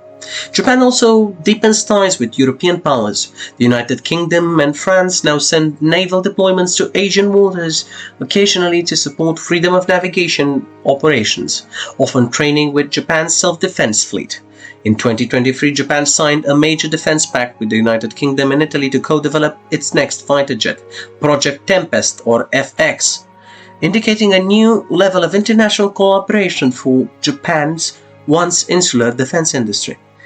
Furthermore, NATO and Japan have increased communications. Japan's leaders have attended NATO summits as observers, and there's talk of a NATO liaison office in Tokyo. All these steps showcase Japan's intent to embed itself in a broader coalition of democracies to deter threats. Now let's discuss the military capabilities and limits of Japan. The self-defense force, while well-equipped, still faces limitation due to decades of constrained budgets. For example, munition stocks and fuel reserves are considered insufficient for a protracted conflict. The decision to ramp up spending is partly to address such shortfalls.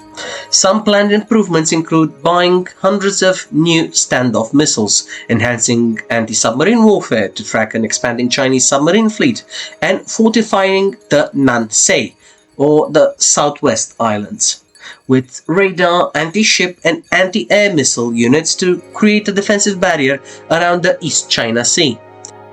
Okinawa and other Ryukyu Islands are frontline in this regard. Japan is even stationing missile units on remote Yonaguni and Miyako Islands. In concert, the US Marines are shifting in Japan towards a more distributed posture, forming littoral regiments, that can rapidly move among islands. This mirrors in a way the island hopping of the Second World War, which is ironic given the fact that they were island hopping against the Japanese. The integration between SDF and US forces is increasing through joint exercises and shared use of facilities. Japan is even discussing joint use of bases with the United States to improve interoperability.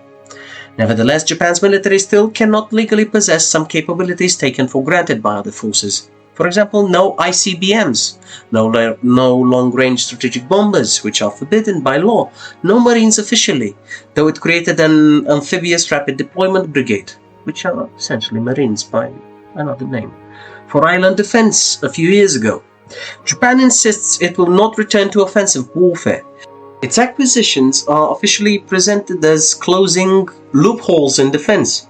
For instance, the government argues that counter-strike missiles are a logical extension of defense in an era of missile warfare, not a means to wage war, but to prevent invasions much earlier and at a greater distance. It also emphasizes that any counter-strike would be under strict conditions, only against military targets, only when an attack on Japan is underway or imminent, and no alternative means to stop it are available to the Japanese government. Public opinion on security has shifted in favor of a stronger defense due to the deteriorating regional environment. Polls show a majority now support raising defense spending and even the idea of counterattack capability, which would have been unthinkable a generation ago. However, a strong undercurrent of pacifism persists in Japanese society. Many Japanese are wary of being entangled in foreign wars.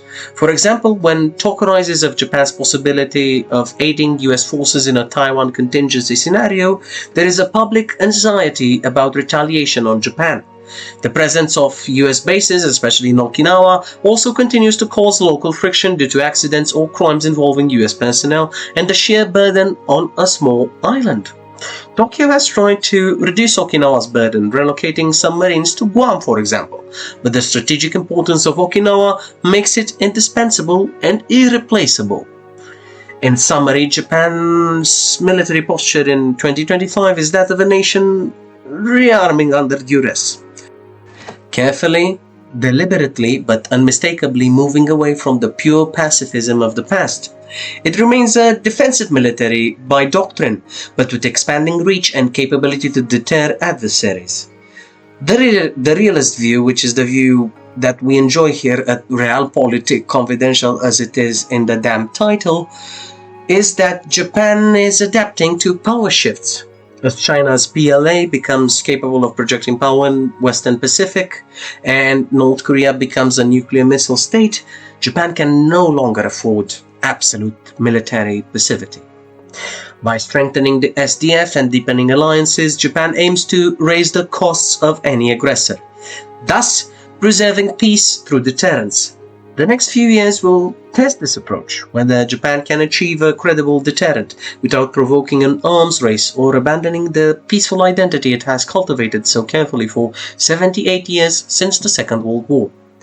And now let's get to the juicy part. Let's discuss the political landscape of Japan and the rise of Sanseitō. Post-war, one-party dominance was the name of the game for quite a while in Japan. Japan's political scene since the Second World War, you notice that every chapter that we begin relates in some way to the end of the Second World War.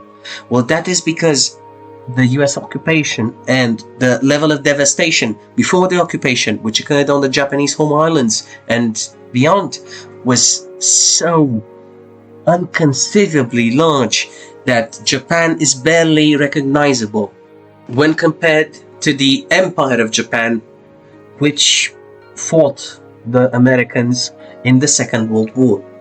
Now, let's get back to... I was off track. Let's get back to business. Japan's political scene since the Second World War has been defined by the near-constant rule of Liberal Democratic Party, or the LDP, as you've heard me mention it before. The Liberal Democratic Party, or the LDP, was formed in 1955. The 1955 system, as it's called, and has ruled Japan for all but a few brief periods in modern Japanese history. This conservative party, which is actually a big tent coalition of factions ranging from moderate to mildly nationalistic, benefited from Japan's economic success and the fragmented opposition. Through patronage, deft policy steering, and sometimes gerrymandering, the LDP maintained majority control in parliament for decades. It forged a tacit social contract: deliver prosperity and stable pork barrel spending, especially to rural areas, and in return the electorate will keep the LDP in power.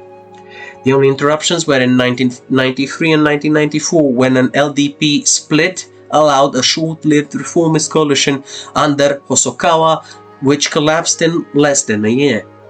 And then there was another brief period in 2009 to 2012, when the Democratic Party of Japan, or the DPJ, a center-left amalgam, won power.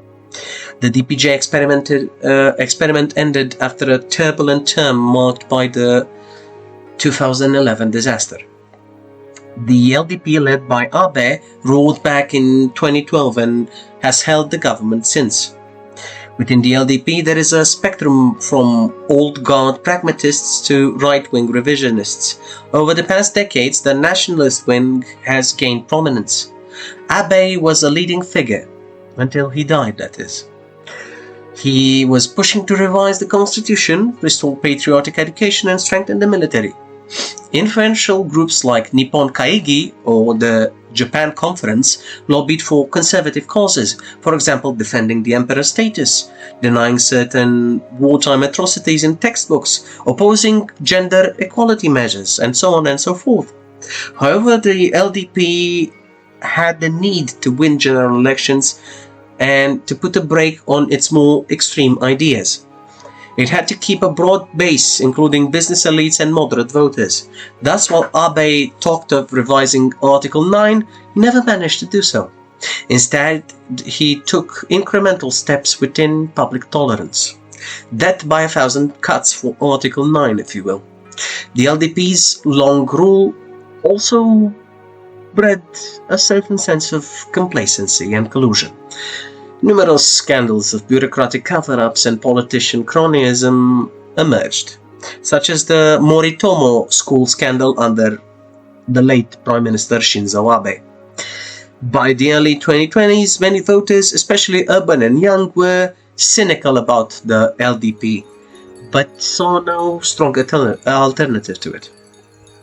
Opposition and fragmentation have also been a part and parcel of Japanese politics.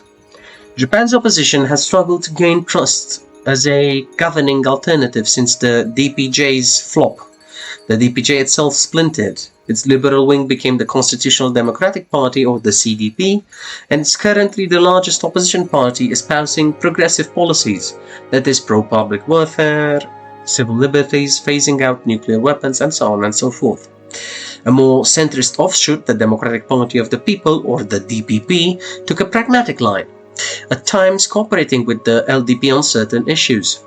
These opposition parties have not been able to unite effectively.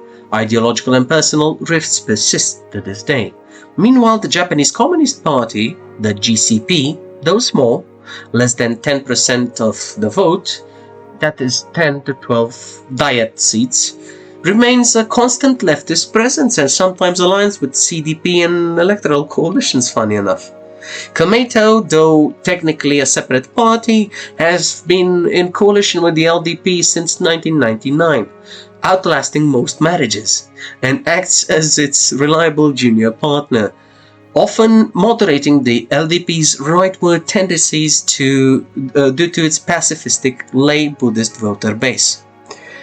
A notable new force is the Nippon Ishin no Kai, or Japan's Innovation Party.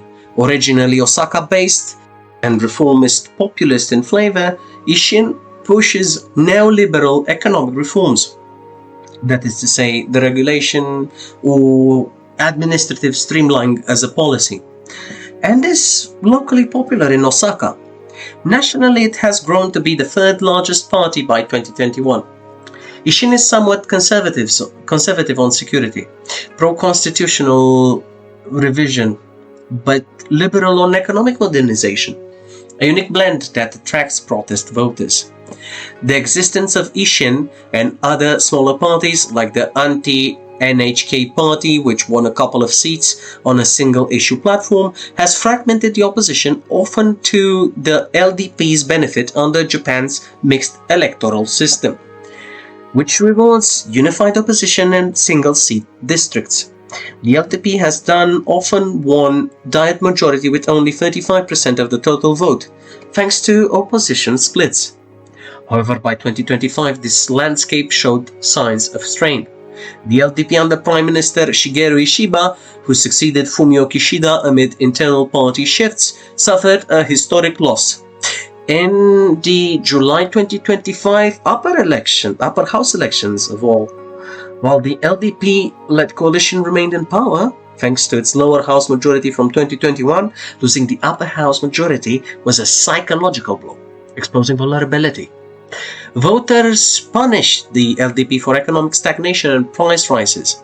This created an opening for populist fringe parties to surge. And here comes Sanseitō's emergence. The most striking newcomer in Japanese politics is Sanseitō, whose name means Party of Political Participation, but is often dubbed a Japanese First Party for its nationalistic platform. Sanseitō was founded in March 2020 by a group of right-wing activists and online personalities. It started as a YouTube-driven movement. Co-founder Sohei Kamiya and others built an audience by literally showing how to start a party from scratch. Initially fringe, it capitalized on discontent during the pandemic. Sanseitō spread COVID-19 misinformation and anti-vaccine conspiracy theories, claiming the pandemic was staged and vaccines were a murder weapon.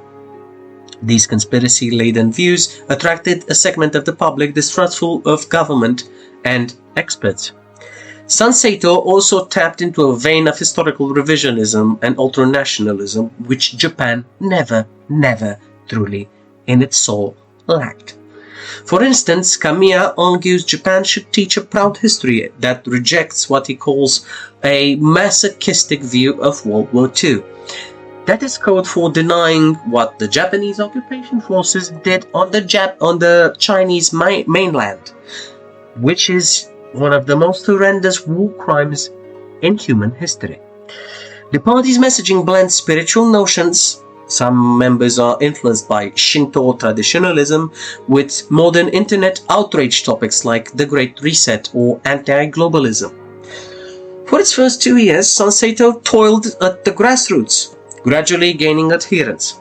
It fielded candidates in local elections and surprisingly won seats in some municipal assemblies, creating a network of local councillors by 2022. This on-the-ground presence, combined with savvy social media use, formed a springboard for national bids. In 2022, nationwide proportional seats were won in the upper house election. Sanseitō ran on a shoestring but made headlines, with Kamiya winning a national proportional seat with a fiery campaign. The party garnered just over 2% of the vote, a threshold that gave it official party status. International media took note largely because of Kamiya's anti-Semitic and xenophobic rhetoric, of all things, on the campaign trail. He had blamed globalist elites, implying Jewish financiers, for various ills and railed against diversity policies on a nation that is anything but diverse. Human rights groups sounded the alarm, but domestically Sanseitō was still minor then, dismissed by many as a crank outfit. Boy, were they wrong. Sanseitō's breakthrough came in 2025 during the elections. In October 2024, the general election, a scenario implied by sources, Sanseitō managed to win 3 seats in the lower house of the Diet. This was likely achieved through proportional blocks or perhaps a district in an area with scattered opposition. Then came July 2025 and the upper house's election. Riding a wave of protest voting, Sanseitō shocked the establishment by gaining 14 seats on top of Kamiya and his existing seat. That is 15 seats out of 248.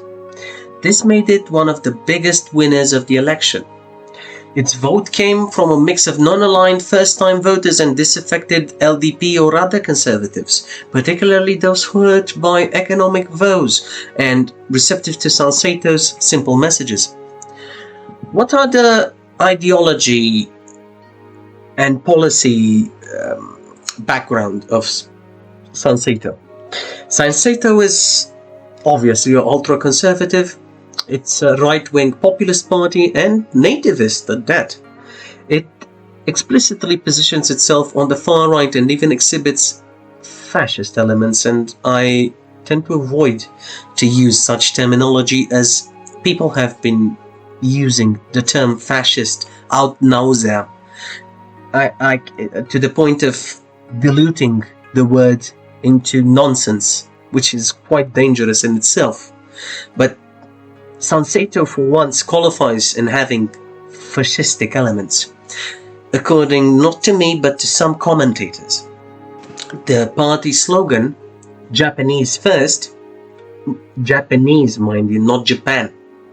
It's clearly inspired by Trump's America First, but it focuses on ethno-nationalism, emphasizing it.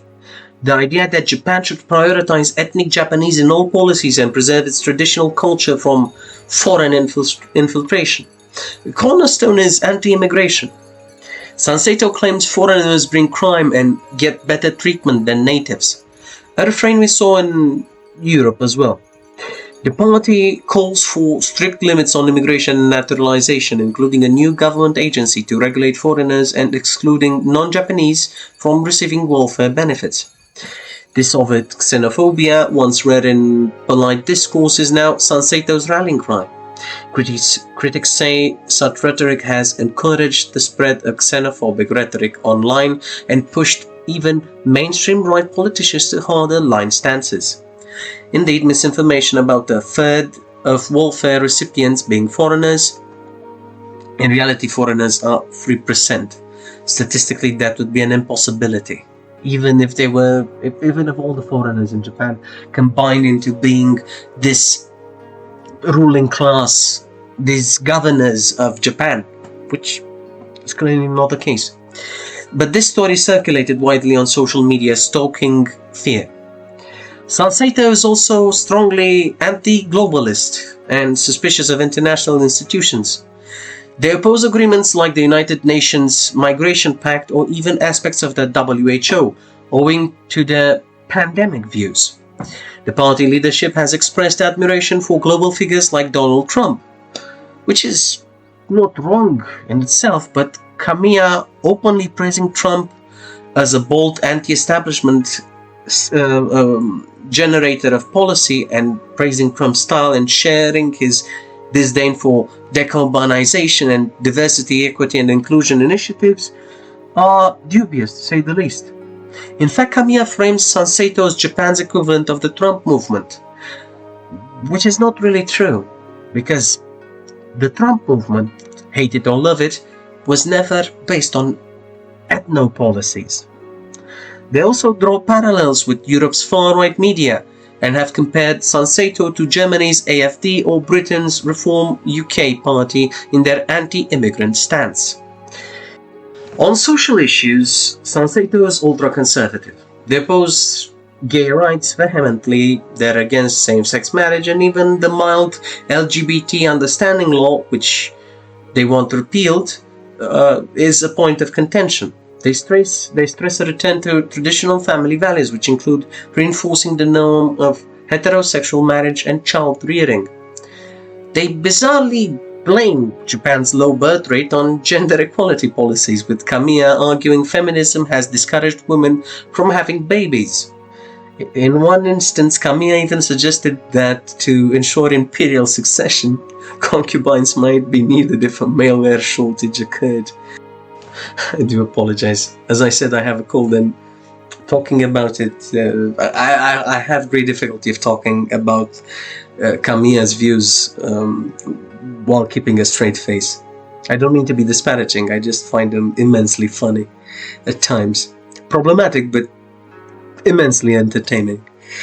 In one instance, Kamiya, as I said, even suggested that to ensure imperial succession, concubines might be needed if a male heir shortage occurred, reflecting archaic thinking, and it obviously drew criticism. Sanseitō's politicians also promote essentialist gender roles, women as mothers and caregivers, men as protectors, and they see gender discussions as a threat to social order. And now to my main point of opposition. The party is closely aligned with Shinto traditionalists and historical revisionists. They deny or downplay wartime atrocities. For example, questioning the Nanjing massacre or comfort women issues. Look that up. Insisting on a proud view of history. Their platform includes drafting a new constitution to replace the US authored 1947 one. Presumably, this new constitution would restore stronger nationalistic principles, perhaps reintroducing the emperor's status as a head of state explicitly and remove Article 9's constraints, among other changes. Economically, Sanseitō is somewhat populist but not anti-capitalist at that. They promised a bit of everything. Tax cuts, likely consumption tax reduction or elimination, which is popular with struggling families, yet also welfare for natives, like a universal childcare benefit of 100,000 yen per month per child. This generous child allowance, about $670 per month, was a headline policy aimed to encourage births and easing youth burden. Of course, simultaneously, they vowed to cut off foreigners from public assistance, framing welfare as a citizen's only right. They also advocate reducing or auditing globalist influences on Japan's economy. For instance, skepticism towards large international projects or foreign investments in land. At the same time, their platform isn't clearly anti-big business. In fact, some small business owners support them, hoping for less red tape and taxes. It's more of a resentment-fueled platform. Help the ordinary Taro, who they claim has been ignored by elites pushing globalization and diversity. During the 2025 campaign, inflation and a weak yen gave Sanseitō fertile ground. Voters facing high food prices and stagnant wages resonated with their blunt messages. The LDP's policies failed.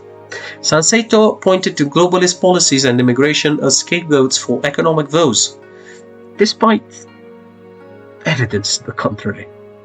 They offered a mix of economic nationalism, bring back manufacturing, ensure food self-sufficiency, which is virtually impossible given Japan's current population and land mass. And they also advocated for social conservatism, supporting the traditional Japanese family. This cocktail attracted those who felt culturally and economically insecure. Analysts noted Sanseitō drew many of its followers from first-time voters, the disaffected who feel mainstream parties offer them nothing. Indeed, its rallies featured young men who previously might not have voted at all. Let's discuss the electoral performances and alliances of Sanseitō. Sanseitō's electoral footprint is still modest but significant. With 15 upper house seats, about 6% of that chamber, and 3 lower house seats, about under 1% of the other chamber, it's not yet a major power in terms of legislation. However, if it sustains momentum, it could act as a kingmaker in a scenario where no single party bloc has a clear majority. After 2025 and the election, Prime Minister Ishiba's LDP Komeito had to rely on opposition cooperation to pass bills since they lost the upper house majority. Ishiba categorically said he wouldn't ally with Sanseitō, calling them too extreme. Kamiya likewise said he has no interest in teaming up with the corrupt LDP. Instead, Kamiya hinted at cooperation with other emerging parties. One possibility is an alignment with the DPP, which, although centrist, also did well in the 2025 elections on a populist wage rise message. If DPP and Sanseitō found common cause on being anti-establishment despite differing on immigration or social issues, they together could pressure the LDP. There's also the Nippon Isshin. Ideologically, Isshin shares nationalism and reformism, but Isshin is more neoliberal and pro-immigration to an extent. For growth, that is. So they differ from Sanseitō's closed island stance. However, in local politics, Sanseitō and Ishin both pulled votes from LDP conservative areas, which could spur tactical understandings. Some media dubbed Sanseitō and DPP the big winners of 2025, indicating a fragmentation of opposition into a multiple medium player arena rather than one large rival bloc. Sanseitō's presence could actually split the right-wing vote, in theory benefiting the LDP in the first-past-the-post districts. But if the LDP continues to alienate their voters, Sanseitō could grow at its expense. There's precedent in other democracies for hard right parties that start small to surge quickly under proportional representation. Just look at Italy's Fratelli d'Italia or France's National Rally in the Euro elections. Sanseito's 100,000 plus paying members party and has impressive fundraising from its supporters. Reportedly in 2022 it raised more from membership fees than any other party, thanks to an innovative 1,000 yen per month subscription model for members. This suggests a passionate base. This base can sustain activism and online visibility. The party's savvy use of alternative media, circumventing mainstream press, which often portray it negatively, means it can shape its narrative to followers without much filters. That being said, Sanseitō is quite a conundrum. Looking ahead, the question remains, will Sanseitō last or fade? My money is on last. We've seen time and time again the disintegration of, how shall I put it, of traditional hegemonical parties and the vacuum permitting the birth and consolidation of parties like Sanseitō. This is not only Japan, it's the Realpolitik situation. And from a Realpolitik standpoint, the emergence of groups like Sanseitō indicates a fraying of post-war consensus in the Japanese case. Socio-economic stresses are giving rise to identity-based exclusionary politics in a country that prided itself on social harmony and the broad middle class. While Japan is not about to turn into Weimar Germany, I'm not saying that. That would be a foolish assessment. Its institutions are stable and most citizens are moderate, but the government will need to address the grievances that fuel such populism. These include rural neglect, youth pessimism, and concerns, warranted or not, about cultural dilution of Japan. If the mainstream can co-opt some solutions, for example, more income support for families, measured immigration policies that reassure the public, anti-fake news initiatives, and cultural outreaches to strengthen Japanese culture, albeit the traditional Japanese culture, which has absolutely nothing wrong with it, it may undercut the extremes. If not, Japan may see its political arena grow more polarized, ending the LDP's unipolar dominance and ushering in a coalition government where parties like Sanseitō or Ishin hold the balance of power, giving them disproportional strength. I'm saying this in order for you to understand why I'm sounding the alarm, why I made an entire episode on such a small party. If the LDP collapses, or if you ask me when the LDP collapses, such parties will have disproportionate strength in the Japanese Diet, in the Japanese Parliament. This means the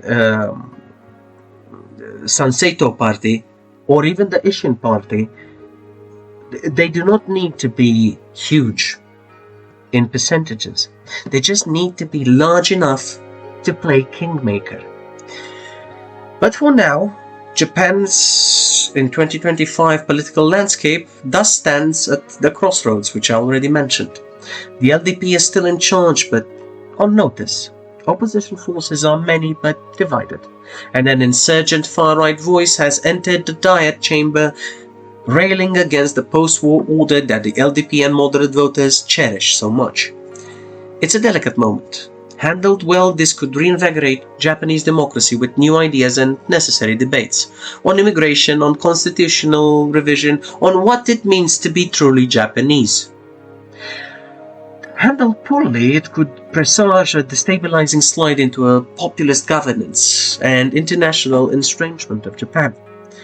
The Realpolitik analyst will watch whether the LDP adjusts course to win back disaffected voters, perhaps by changing leaders or policies. In fact, news in July 2025 suggests Ishiba's resignation is seen as inevitable at this point after the election loss, implying an LDP shakeup. The next general election will be telling. In the end, Japan's a polity and has a way of reverting to caution in times of danger. But as a generation that remembered war and reconstruction fades away, a new generation's fears and hopes will define the politics of the coming era. And now for everybody's favorite segment, the big picture. Well, the big picture is the following. Japan is not collapsing, but it is unraveling at the edges. What we're witnessing is not dramatic, nor chaotic, and neither too obvious to the untrained eye. There are no coups, no riots, no burning flags, but the pillars of Japan's post-war success are eroding. Quietly, incrementally, dangerously. This is a nation still wealthy, still orderly, and still advanced. It's also a nation increasingly older, lonelier, and more politically adrift.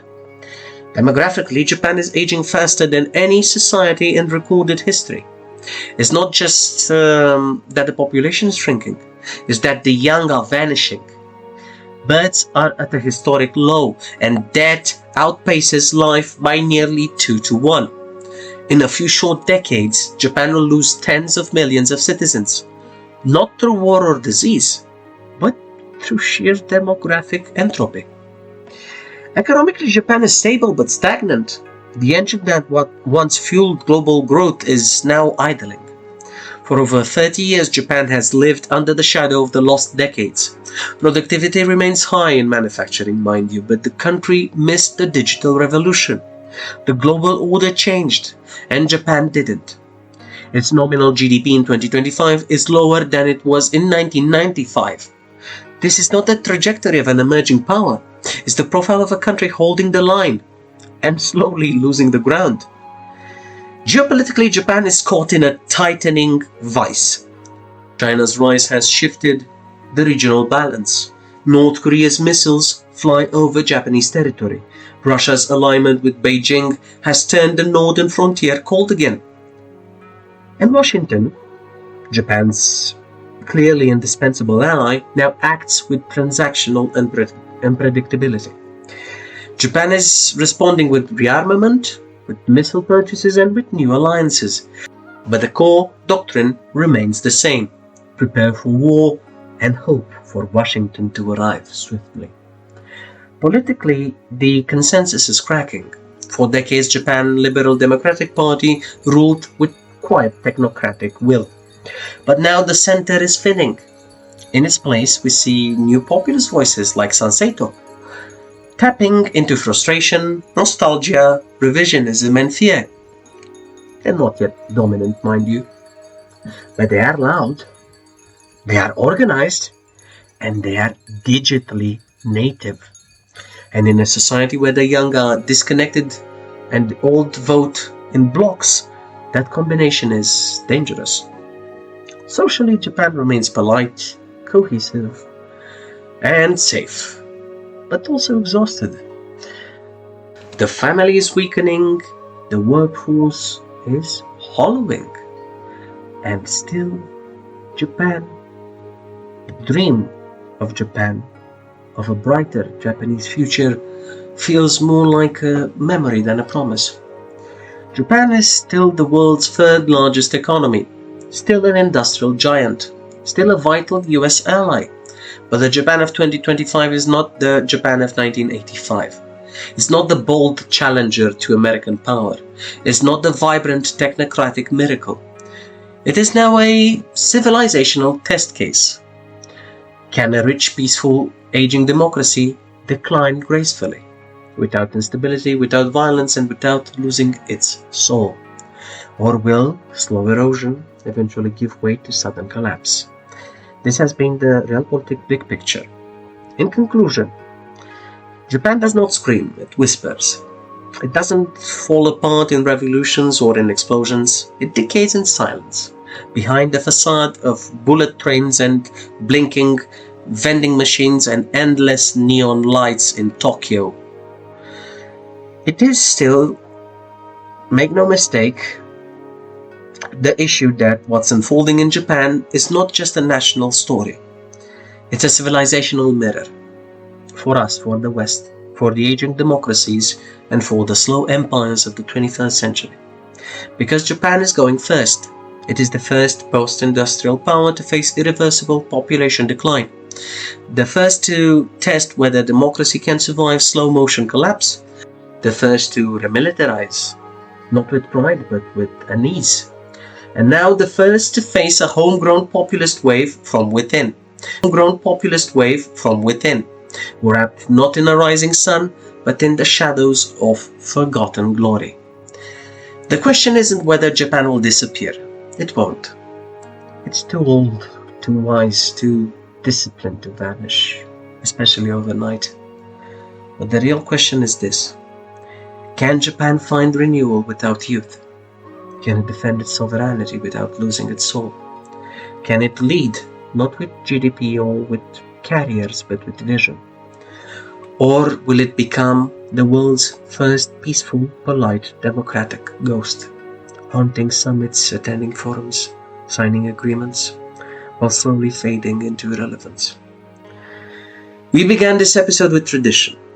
We ended with tension, because in geopolitics the softest powers sometimes fall the hardest, and in the quiet corridors of Tokyo the future of postmodern civilization may already be whispering. This has been Realpolitik Confidential, and I have been your host, Crișan. Thank you for listening, and wherever you are, stay sharp,